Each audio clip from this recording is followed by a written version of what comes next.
Imagine working somewhere for over 10 years. You know every system, every process, every shortcut. You've trained half the people in the building. When something breaks, you fix it. When someone doesn't know the answer, they come to you. You are, by every measure, the most competent person on your floor. And then one morning, you arrive at work and discover you've been moved to a department that doesn't even need you.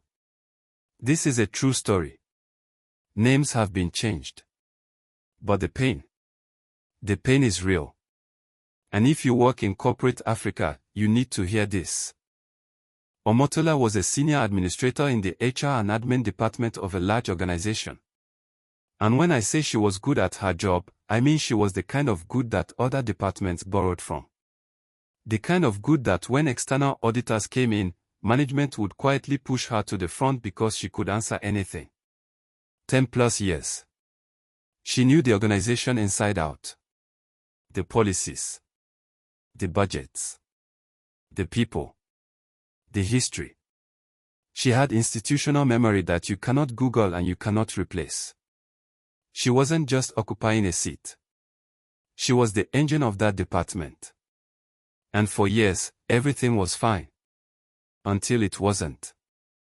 The details of how it started, I won't get into all of it. But at some point, things between Omotola and certain people in senior management started to crack. Now, let me be clear, Omotola wasn't perfect. Nobody is. She had her flaws. She could be direct. She could be firm. In some African offices, a woman who speaks her mind and doesn't smile through nonsense gets labeled difficult. Whether that label was fair or not, it stuck.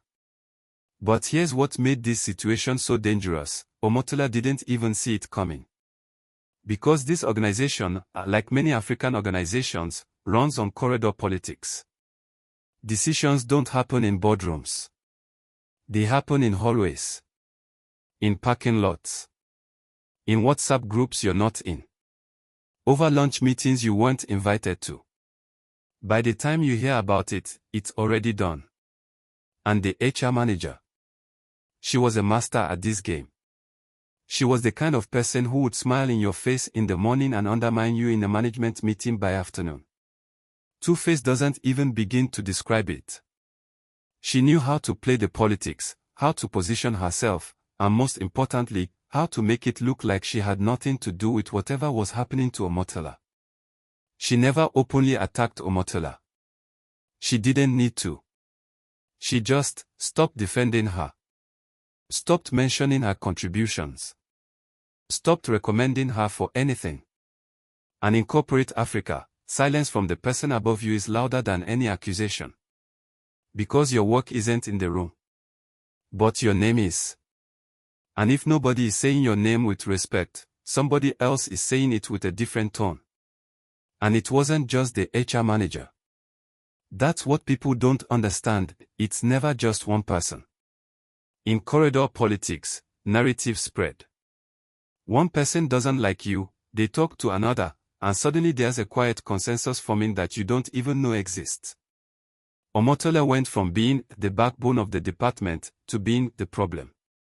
And nobody checked. Nobody verified. Nobody asked, wait, didn't she run this entire system for 10 years? They just believed the news story. Then came the move. But before they moved her, they needed a reason. Because even in corridor politics, you can't just transfer your best administrator without an explanation. So allegations started to surface. Omotola had been in charge of fleet management, so suddenly there were questions about fuel allocations. There were whispers about medical insurance irregularities. Official-sounding words for unofficial agendas. Now, here's where I need you to think critically. Because this is the part of the story where corporate Africa shows you exactly how dirty the game can get. If these allegations were real, if Omotola had genuinely misused company funds or committed fraud, there is a very simple question that nobody can answer. Why is she still employed? Think about it. If someone is stealing fuel money, you fire them. You report them. You involve the authorities. You don't transfer them to another department and keep paying their salary. But that's exactly what they did. Because the allegations were never about the truth. They were about creating a paper trail. A justification. A reason that sounds clean on the outside, while the real reason stays hidden in the corridors where it was decided. And everyone in that organization knew it. Everyone. Omotola was removed from the HR and admin department, the department she had given a decade of her life to, and transferred to a completely unrelated department. Imagine being an IT specialist and they move you to procurement. Imagine being a finance expert and they put you in the mailroom. That's what this felt like. Her new job description. It barely made sense. The role had no clear purpose. No growth path. No visibility. It was the kind of department where careers go to die quietly, and everybody in the organization knew it. This wasn't a transfer. This was a burial. A corporate burial, with the body still breathing. But Omotola did something that surprised everyone. She didn't quit. She didn't cause a scene. She walked into that new department, sat down, and got to work. She kept her head high. She did whatever was put in front of her, no matter how meaningless it felt. Because she understood something that a lot of people don't. Sometimes the battle isn't about winning today. It's about surviving long enough to fight tomorrow. Then, months later, the organization posted a vacancy.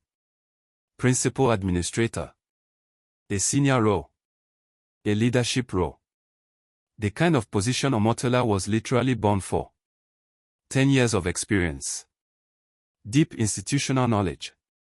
A track record of running systems that nobody else could run. On paper, she was the most qualified candidate in the building. Maybe the most qualified candidate in the country. Omotola applied. She was shortlisted. She passed the written assessments. She made it all the way to the oral interviews, the final stage. And then, they didn't give her the job. Think about that for a moment. A woman with over a decade of experience. Who built the systems? Who trained the staff? Who passed every stage of the process? And they looked her in the eye and said, no. Not because she wasn't qualified. Not because someone else was better. But because the people making the decision had already decided they didn't want her there. The interview was a formality. The outcome was written before she sat down. Omotola is still in that organization today. Still in the same deserted department. Still doing a job that has no connection to her skills. Still surrounded by people who know, everyone knows, that she doesn't belong there. Her job description doesn't make sense. Her talent is being wasted every single day. And the worst part, the thing that makes this story not just sad but sinister. There's a rumor. People say the organization won't let her go because she knows too much. 10 years of institutional knowledge. Budget histories. Process decisions. Internal politics.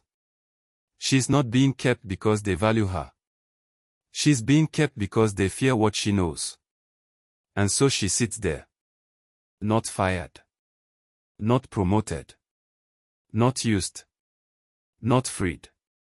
Just contained. That's not employment. That's a cage with a salary. Now, I'm not telling you this story to depress you. I'm telling you because there are lessons in Omotola's pain that could save your career. Lesson 1, your competence is not your shield. Omotola was the best at what she did. But best doesn't matter when the person controlling the narrative isn't on your side. In corporate Africa, relationships protect you more than results do. I know that sounds unfair because it is. But it's real. Lesson 2, never have only one advocate. Omotola's entire reputation flowed through one person, the HR manager. When that relationship broke, she had no backup. No other senior voice speaking for her. Build multiple relationships across the organization. If one bridge burns, you need other roads. Lesson 3. Your institutional knowledge is a weapon, but it cuts both ways. Omotola's deep knowledge made her valuable, but it also made her dangerous. The organization couldn't fire her because of what she knew. But they couldn't promote her either, because they didn't trust her. When people fear your knowledge instead of respecting it, you're trapped. Lesson 4. Silence is not always the enemy. Sometimes the system is. Omotola did everything we tell people to do. She was excellent. She was experienced. She applied for the right role. She passed every test. And still, the system said no. Sometimes the lesson isn't work harder or play smarter.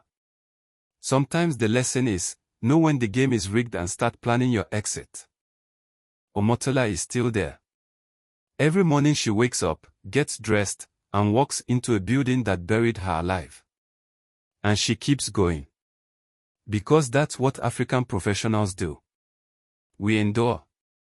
We adapt. We survive. But I want to ask you something, and I want you to really think about it. Should she stay? Or should she walk away? There is no easy answer. And I think that's the point. Tell me in the comments, what would you do if you were Omotola? Stay and fight. Or leave and start over? I genuinely want to hear your answer. I read every comment, and I respond. If this story hit you, if you know an Omotola, or if you are an Omotola, subscribe. Because every Friday I'm telling real stories from corporate Africa that nobody else is willing to tell. And if you haven't watched Wednesday's video on how to disagree with your boss without losing your job, go watch it now. It connects to everything we talked about today. Link is in the description.